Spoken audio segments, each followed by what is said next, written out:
Lei nº 8.429, de 2 de junho de 1992. O Presidente da República, faço saber que o Congresso Nacional decreta e eu sanciono a seguinte lei. Capítulo 1. Das Disposições Gerais. Artigo 1º. O sistema de responsabilização por atos de improbidade administrativa tutelará a probidade na organização do Estado e no exercício de suas funções, como forma de assegurar a integridade do patrimônio público e social, nos termos desta lei.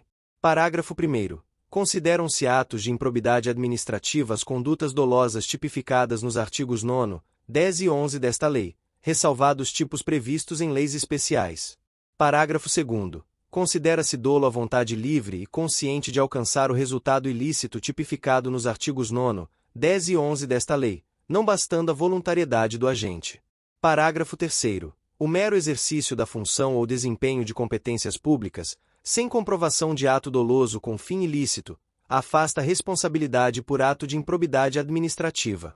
Parágrafo 4º. Aplicam-se ao sistema da improbidade disciplinado nesta lei os princípios constitucionais do direito administrativo sancionador.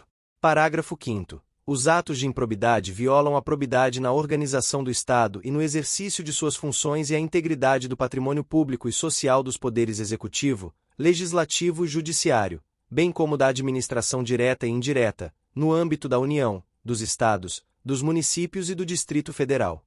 Parágrafo 6º. Estão sujeitos às sanções desta lei os atos de improbidade praticados contra o patrimônio de entidade privada que receba subvenção, benefício ou incentivo, fiscal ou creditício, de entes públicos ou governamentais, previstos no parágrafo 5º deste artigo.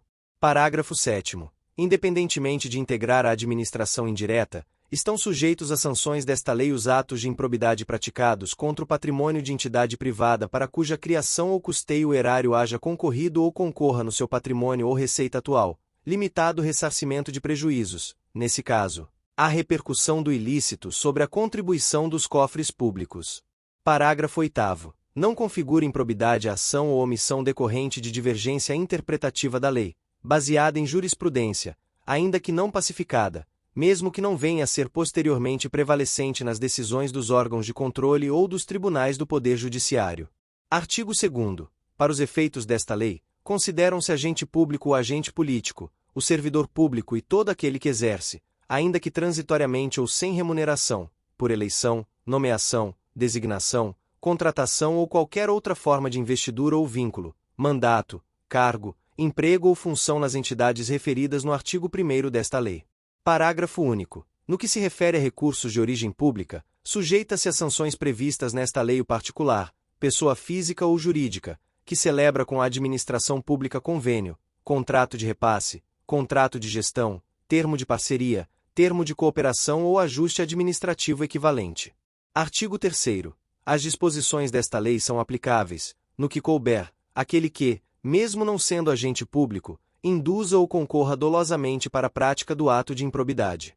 Parágrafo 1º. Os sócios, os cotistas, os diretores e os colaboradores de pessoa jurídica de direito privado não respondem pelo ato de improbidade que venha a ser imputado à pessoa jurídica, salvo se, comprovadamente, houver participação e benefícios diretos, caso em que responderão nos limites da sua participação. Parágrafo 2º. As sanções desta lei não se aplicarão à pessoa jurídica, caso o ato de improbidade administrativa seja também sancionado como ato lesivo à administração pública de que trata a Lei nº 12.846, de 1º de agosto de 2013. Artigo 7º. Se houver indícios de ato de improbidade, a autoridade que conhecer dos fatos representará ao Ministério Público competente, para as providências necessárias.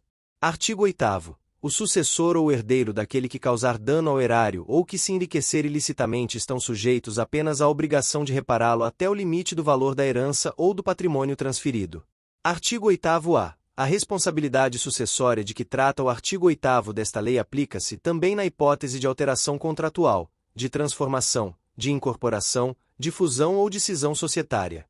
Parágrafo único. Nas hipóteses de fusão e de incorporação, a responsabilidade da sucessora será restrita à obrigação de reparação integral do dano causado, até o limite do patrimônio transferido, não lhe sendo aplicáveis as demais sanções previstas nesta lei decorrentes de atos e de fatos ocorridos antes da data da fusão ou da incorporação, exceto no caso de simulação ou de evidente intuito de fraude, devidamente comprovados.